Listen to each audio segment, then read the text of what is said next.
Storytime of how I caught my dad and my stepdad sleeping together. So a little background information, my mom and my real dad got a divorce when I was around 4. So like the typical, on the weekdays I'd be at my mom and on the weekends I'd be at my dad's. Then when I was around age 6, my mom married my stepdad. And since they got married at such a young age, I called my stepdad dad and my real dad dad. This story ends up with a lot of confusion and chaos, so just get ready for that. So everything started to get a little weird when my stepdad went to go drop me off at my dad's house one day. My stepdad actually went into my dad's house and they talked for about like 5 hours. You see, I went to sleep and then the next morning my stepdad and my dad were both making me breakfast. And then I overheard my stepdad on the phone with my mom saying that he had an overnight shift. So I didn't say anything because every time I tell my mom something, she ends up believing my stepdad anyways. Because I mean, my stepdad's always right? Anyways, the next time that he dropped me off, my stepdad ended up staying again. Then I ended up walking into my dad's room seeing both of their pants off. I'm running out of time like for part 2. Part 2 of how I caught my dad and my stepdad sleeping together. Continuing on with the story, I had to ask my dad a question, so I walk into his room and I see my dad and my stepdad's pants off. One was laying down, the other was... You guys get the point. My dad quickly jumps off the bed and he jumps up so fast that he falls off the bed and he goes, honey, it's not what it looks like. And then my stepdad said, get out. So I thought it was funny, so I took a picture and I sent it to my mom because I knew she wouldn't believe me if I didn't have proof. And then she went crazy and tried to kill both of them because, he cheated on her. Then she ended up in like a mental hospital. They declared her crazy or something. So I don't see her anymore. And now I have 2 gay dads, and let me tell you, it's probably the best thing in the world. So basically, to sum it up, my stepdad cheated on my mom with my dad, and then my mom went crazy trying to kill my stepdad and my dad. Then she ended up in a mental hospital, so now I don't see her anymore. And yeah, I have 2 dads now. Now they got married, and yeah, I'm pretty happy. Even though she's crazy, I kind of miss my mom.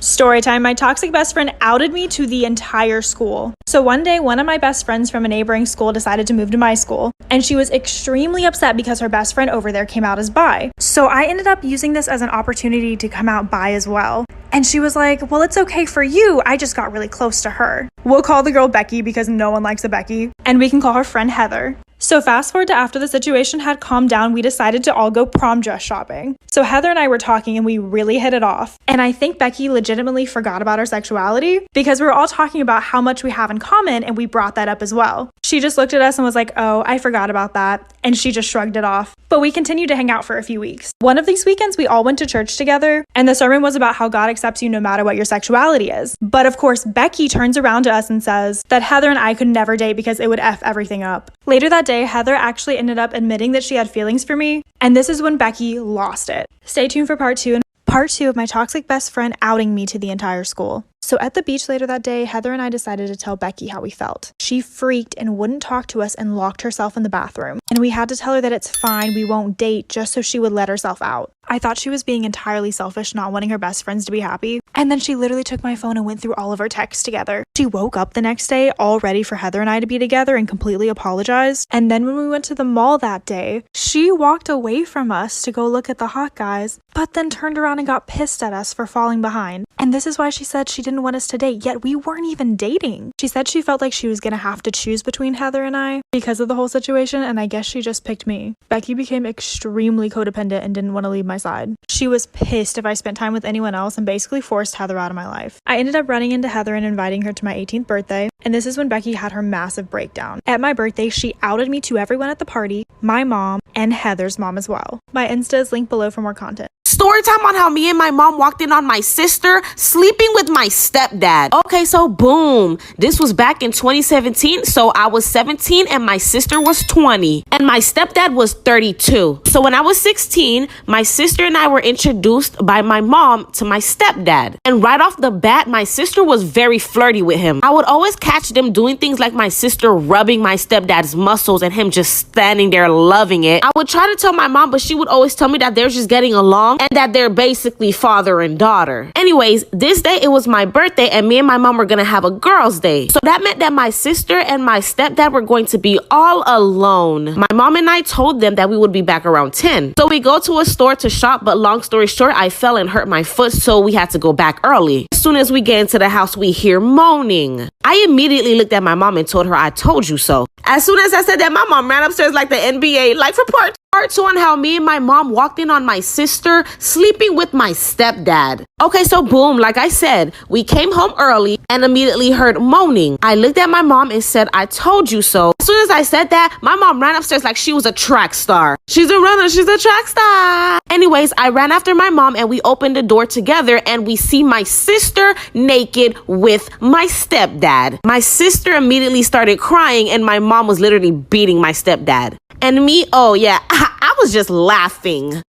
Like, that was not shocking at all. Like, I literally saw it coming. After my mom was done beating my stepdad's ass, he was begging her for forgiveness. And y'all, she forgave him. I was so mad that I called the cops. But then the cops told me that it wasn't an emergency, so they hung up on me. So I was even more fed up. So I decided that I was going to beat my stepdad's ass, but 100 times worse than my mom did. Then I did it to my sister, and it gets worse. Like for part 3. Part 3 on how me and my mom walked in on my sister sleeping with my stepdad. Okay, so boom, like I said, I was beating my stepdad's ass and then I was beating my sister's ass. Because I was so mad that my mom literally forgave this man for sleeping with her daughter. And my sister was literally always trying to sleep with my stepdad. Like she was sick. They all were sick. So I called my biological dad and I told him everything. Then he came over and then he gave my stepdad a real ass whooping. My sister actually lost her V card to my stepdad.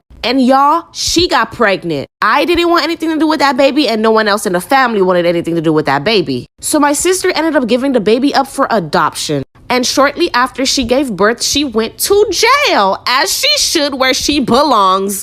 And so does my stepdad. Look, y'all, not all family is good family. They could be crazy and nasty. Goodbye. What is the worst interaction with another human you've had in 2020? I'll fucking go first. I asked a girl out on a date, picked her up, drove her to the fucking restaurant. Right when we parked, she tells me, I don't think I really want this to be a date. What? I had no fucking idea what I should do. So I just fucking go into the restaurant with her. We sit there like we're strangers the entire time.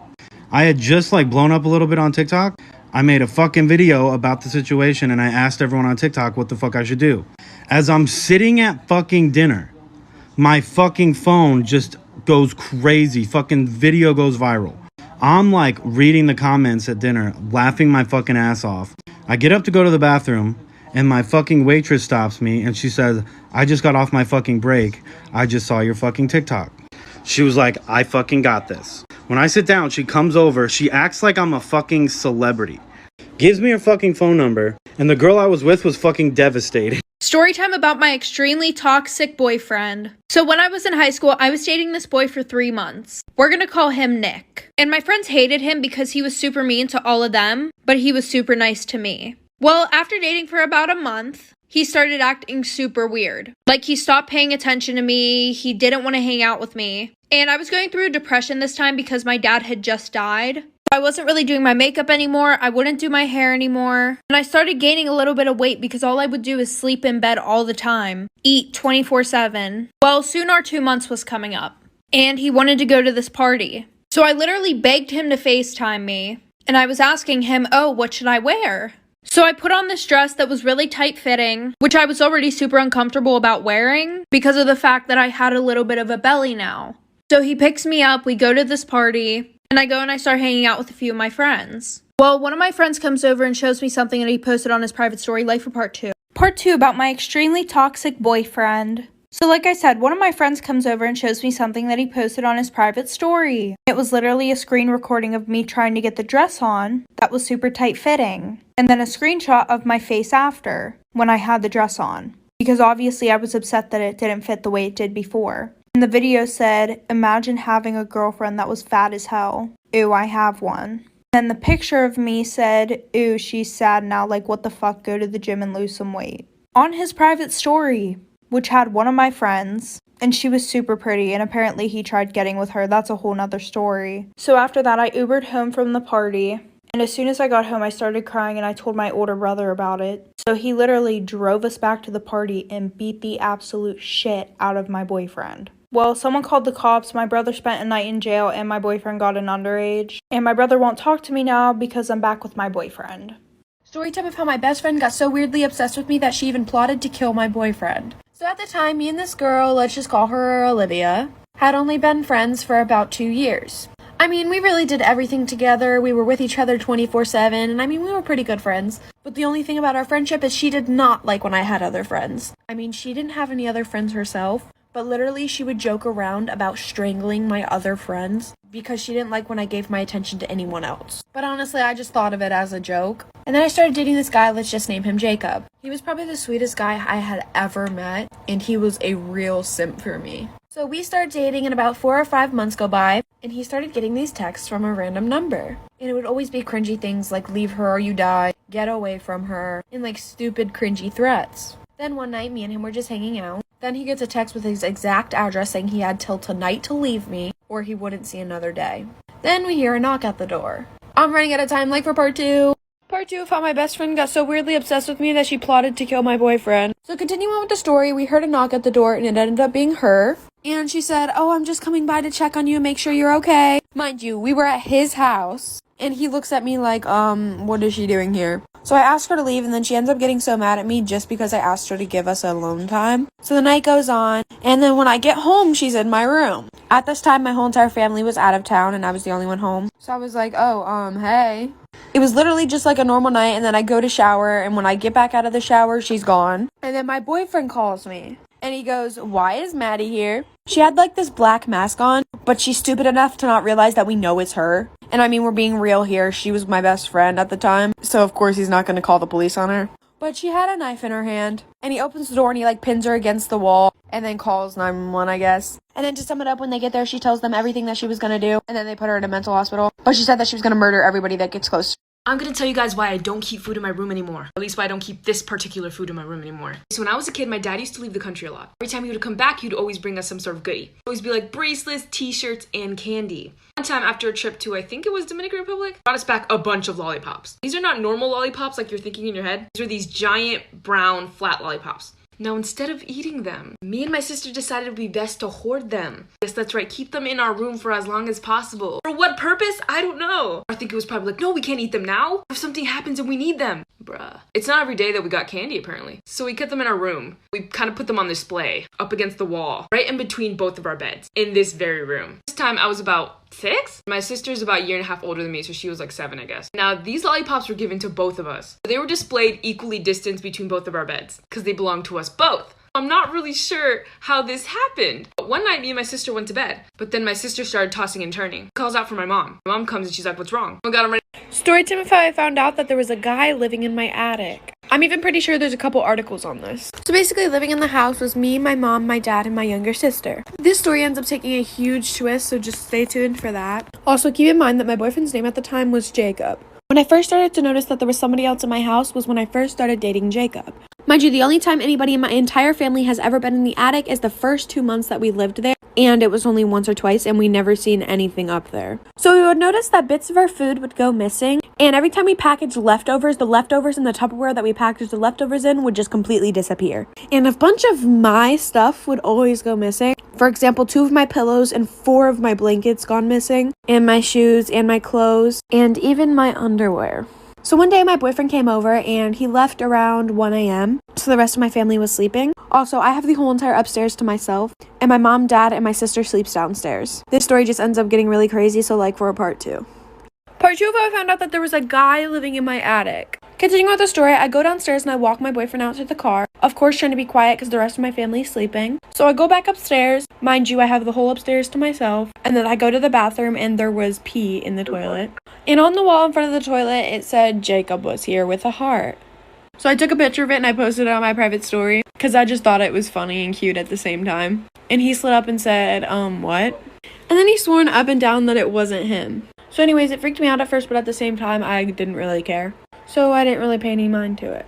So to speed the story up, my dad had to go in the attic for something, and he found an actual mattress covered in insulation. And in the corner, he found a guy. The guy looked very sickly, skinny, but scary at the same exact time. So, of course, my dad called 911 right away, and the guy admitted to stealing our food, stealing my underwear, stealing things out of my room, basically stealing from us overall, stealing our food, etc. I'm running out of time, but he ended up being a wanted criminal, but he's in jail now, so yeah. I was walking alone on the street on the way to the liquor because I wanted candy. Don't worry, I'm not getting anything else. And then I saw a small envelope on the floor and I was like, I need to open it. Long story short, I open the envelope and it's like this number, and on the top it's like, don't call or else like you'll get bad luck or you'll get killed at night. I was like, dude, I'm gonna call it. It's probably like someone's auntie.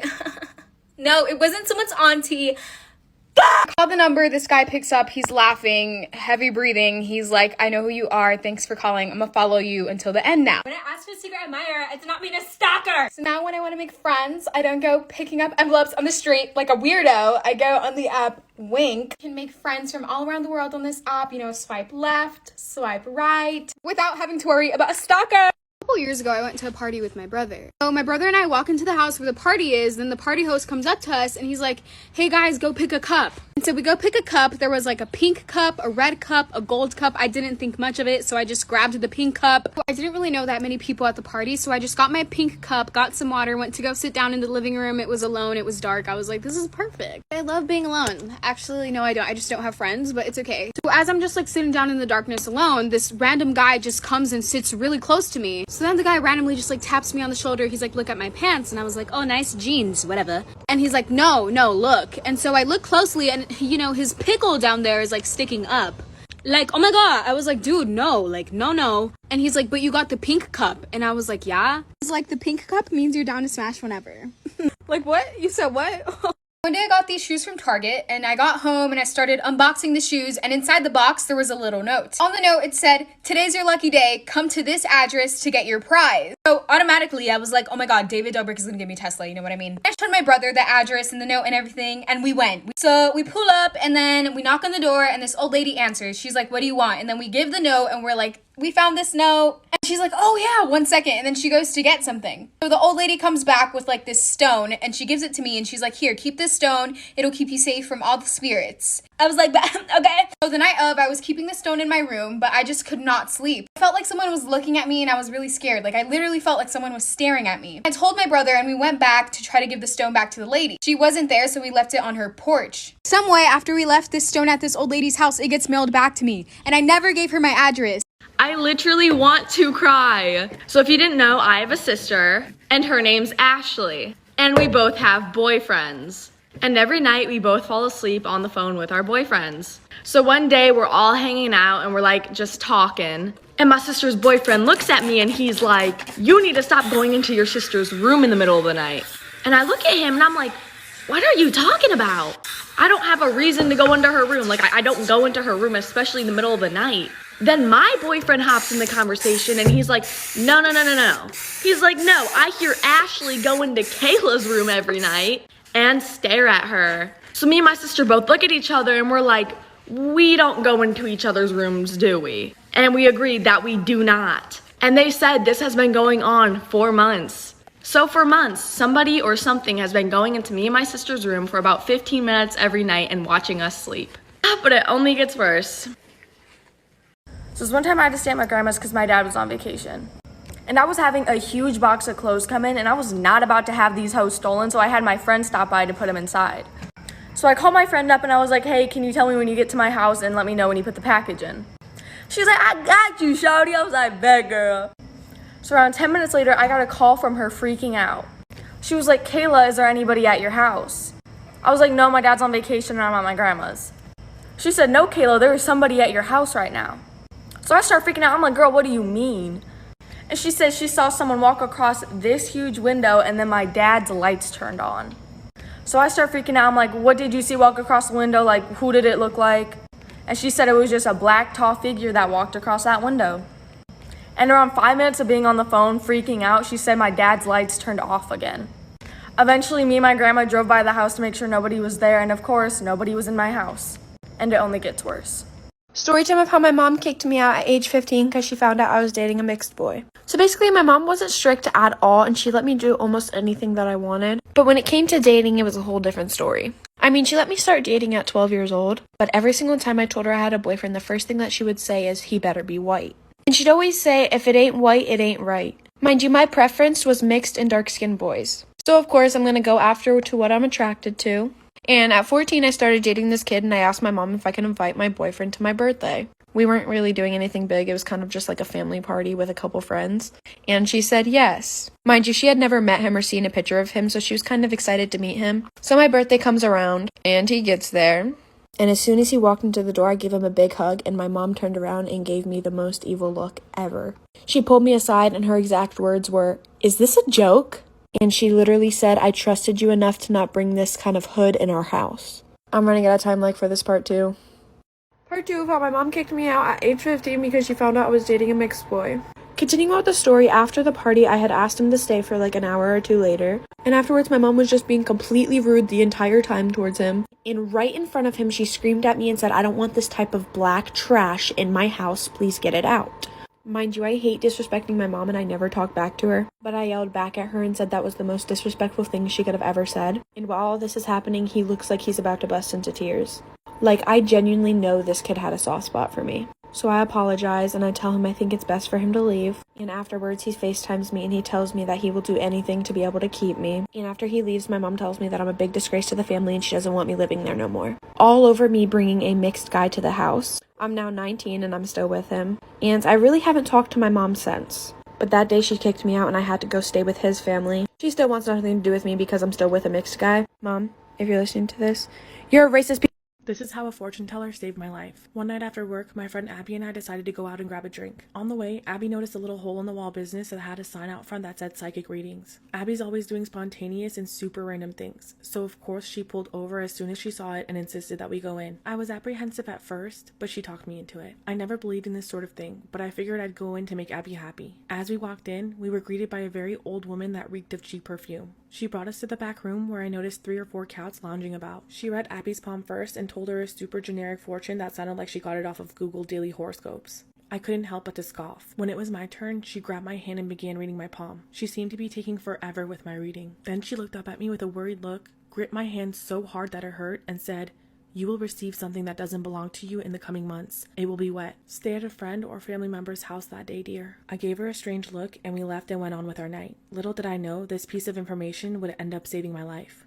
Part 2 of how a fortune teller saved my life. Months went by since I saw the fortune teller. I never gave what she said a second thought. One morning I woke up and went to go check the mail. There was a package on my doorstep, but I hadn't ordered anything recently. There was a bad storm that day, and the package was soaked. After taking it inside, I noticed that the package wasn't mine and it had been delivered to the wrong address. This is when it clicked in my head, and I remembered what the crazy old fortune teller lady had told me. I'll receive something that isn't mine, it'll be wet, stay at a friend's house that night. I'm not gonna lie, I was a little freaked out. I thought to myself it was probably a coincidence and that packages get delivered to the wrong address all the time. But what she said stayed in the back of my mind all day. I decided to stay at my sister's house that night just to be safe. I went over to her house in the storm and we had a much needed girls' night. The next morning I went home and I was shocked. Sometime last night during the storm, the large tree in my front yard had fallen on my house right on top of my bedroom. It completely broke through the roof, destroying my room and the hall. I got back in my car and drove to the fortune teller's business to thank her. When I got there, her business had been closed down and she was nowhere to be found. To this day, I still believe that her warning saved my life.